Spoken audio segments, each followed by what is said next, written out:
So hey guys, welcome to AP Gaming Graphics. So today I'm going to be teaching you how to play chess as a beginner or as an intermediate or even as a professional. I'm going to be giving you all the basics, the chess pieces, how they're called, what they do, and how to play the game. And remember to subscribe, to like, to hit the notification bell, and also to comment. Leave your comments below, and we'll be sure to get back to you. Anyway. As you can see in the video, this is generally how a chessboard is supposed to look like. Now remember that the pieces are not yet arranged. I'm just showing you an overview of how the chessboard looks like. And as you can see, the box, or rather the chessboard, is made up of 64 tiny boxes. So each side has eight boxes, and we have 8 rows and 8 columns, and each column is arranged according to numbers. So there is column number 1, column number 2, column number 3, all the way up to column number 8. And the rows are arranged according to letters. So there is a row A, row B, row C, all the way to row H, as you can see in the video. Now remember, if you are setting up a chessboard, it must always appear as it is appearing in the video.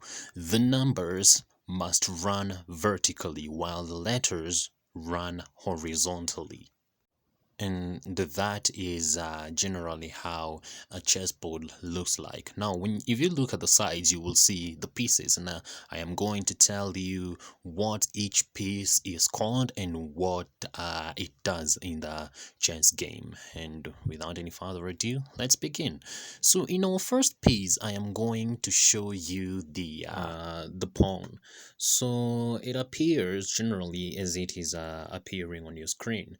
Now there are 16 pawns in a chess game. 8 belong to one player and 8 belong to the other. So generally each player has 8 pawns on their sides. And so this is what a pawn does. So the pawn can only move 1 square forward. It can move either 1 or 2 squares forward only the first time it moves. It can move diagonally 1 square only when capturing a piece. It cannot capture pieces when moving forward. And what do I mean by this? By all means, let me show you.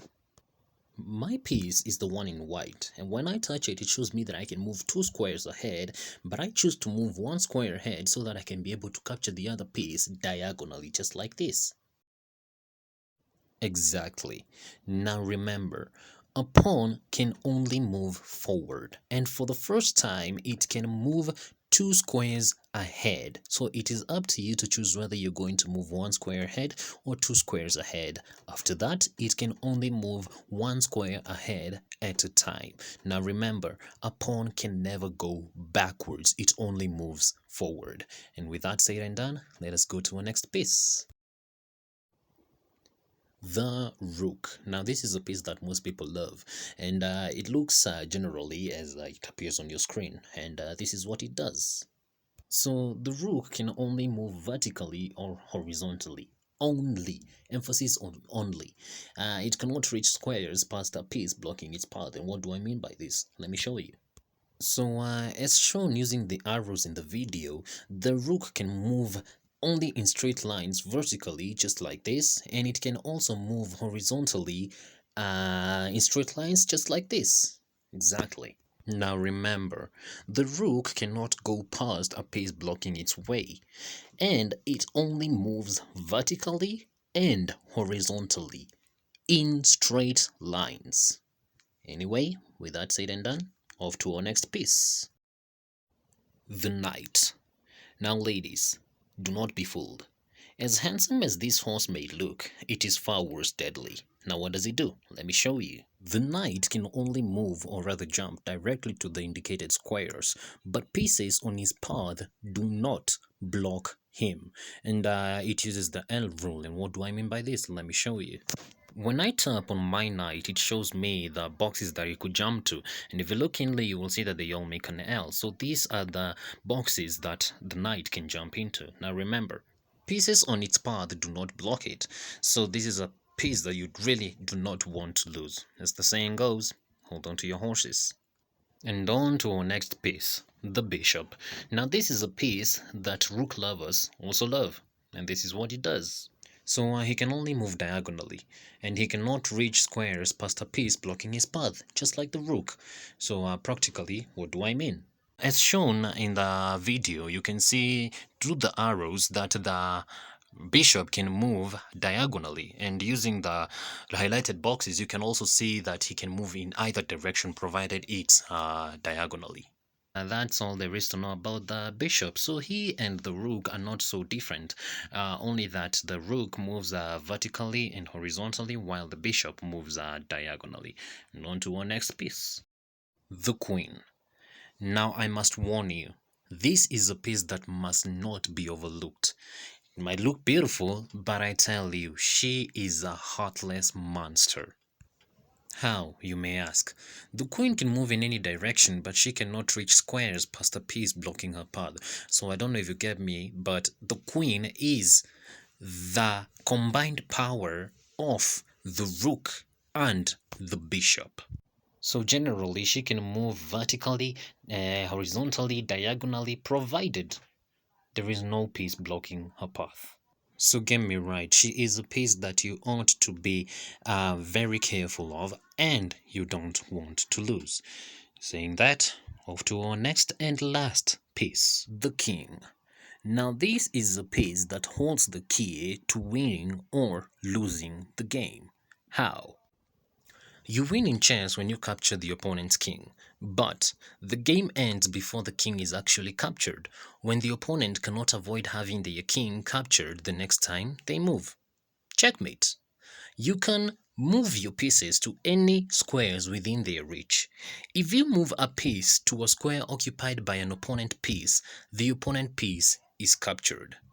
The king can move in all directions, but only one square, which means the king can move to squares around but adjacent to it, as shown in the video. And if your king is in check and cannot avoid being captured, you lose the game. For example, the black king has been checked by the white rook, and there is no possible move that the black king could make to avoid the rook's capture. And maybe he could move to this square, but once he does that, he will be captured by this pawn. So the game is over because there is no move that the king can make without being captured. And so that's what we call checkmate. Now there is a special move called en passant. If you move a pawn 2 squares forward, an opponent pawn next to it can capture your pawn by moving to the square right behind it. For example, this black pawn moves 2 squares ahead, and the white pawn next to it moves to the square behind it and captures the black pawn. And that move is called en passant. So anyway, away from that. So generally, this is how chess is supposed to look like with all its pieces arranged. Now there are 4 rooks, 2 on the black side and 2 on the white side. There are 4 knights, 2 on the black side and 2 on the white side. There are 4 bishops, 2 on the black side and 2 on the white side. There are 2 queens, 1 on the black side and 1 on the white side. And there are 2 kings, 1 on the black side and 1 on the white side. And there are, as I had said before, 16 pawns, 8 on the black side and 8 on the white side.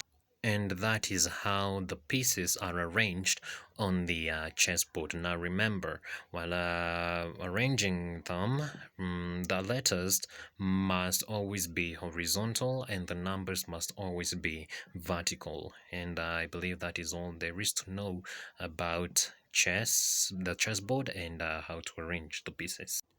So guys, I believe I have come to the end of my video. Hope you've learned something. Now remember, practice makes better, since there is no such word as perfect. So keep on practicing, and you never know, eventually you will be playing this game as if you've played it your whole life. Now it's not a difficult game, so if you keep on practicing, you will get everything with time. Anyway, if you have a question, drop it in the comment section below. If you have any query, any complaint, complaint, anything, anything, just drop it in the comment section. So remember to subscribe for more, and remember to like and also share my video. Let's make this community grow. Anyway, that's the end. See you next time.